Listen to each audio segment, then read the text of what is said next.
Well, Baltimore is taking money from opioid settlements and putting them back into the community. Local nonprofits and community groups are oftentimes at the front lines of the epidemic, and one such organization is the Helping Up Mission. And joining us from the Helping Up Mission is CEO Dan Stoltzfus. Good to see you. It's great to be with you again, Jason. Yep, Thank you. for folks, this may be their first time, their initiation of knowing about Helping Up Mission. Tell us what you do. We're a community of hope, really, on East Baltimore Street. Every night, last night we had 650 men and women with children going through residential recovery programs. Yeah. So our mission is to transform lives by bringing together faith, science, and community. So we have a long-term residential recovery program. Okay. We have programs that offer emergency overnight shelter.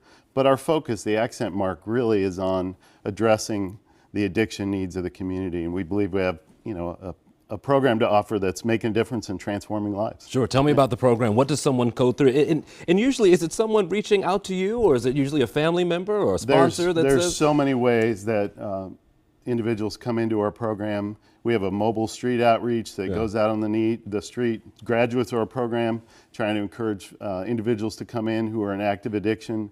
We get calls on an intake hotline. We get referrals from family members. Our alumni, the graduates of our program, are a great source of referrals. We work with a lot of hospitals in the area and other 28-day programs. And this crisis is so significant that it requires a whole of community response. You've pulled a whole of government. This is really a whole of the community coming together as a whole and saying, how can we help each other? How can we create those warm handoffs to make sure that people have access to recovery and treatment? And that's what we're all about. Give me a sense of just how big it is for folks who are dealing with this problem. I mean, how many people would you guess come through your doors and looking for this kind of help?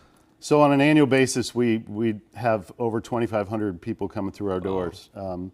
Right now, we have over 200 men in our men's program, about 120 women with children in our women's spiritual recovery program. The need is great, but it's encouraging to see, because every Friday I get to sit at chapel and hear the stories of our graduates talking about what it's like to be 1 year sober. On average, they come in with about 20 years of active addiction. Wow. And so to hear that story and to hear things like, this is the first time I've been clean and sober for an entire year, that's transformative. And we want to put them on a pathway to hope and change. And these aren't cookie cutter stories. I mean, I'm sure you've heard it from all walks, arriving at the same point. It's very diverse. It doesn't discriminate. It cuts across all socioeconomic, racial boundaries. We are serving individuals from across the state of Maryland, up and down the eastern seaboard, because we believe we have something to offer with our spiritual recovery program that it's longer term. It's a 1 year program. And so that's maybe not for everybody.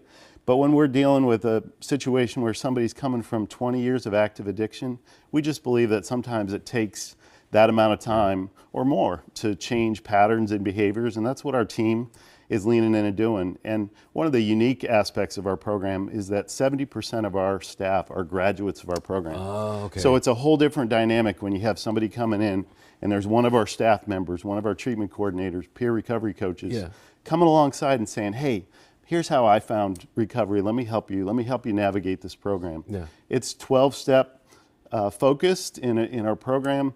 We are a faith-based organization, but we're introducing people to the concept of a higher power, who we find in God, but we serve people from all different faith backgrounds, no faith at all, and our focus is really about helping people get into recovery. I'm sorry, I was going to say, I see a lot of hope for change. Sure, and some of that change comes from some of the help that comes from that opioid settlement money. You've seen it before. You're one of the named organizations in the city. How helpful was that to you? We're just getting started with it.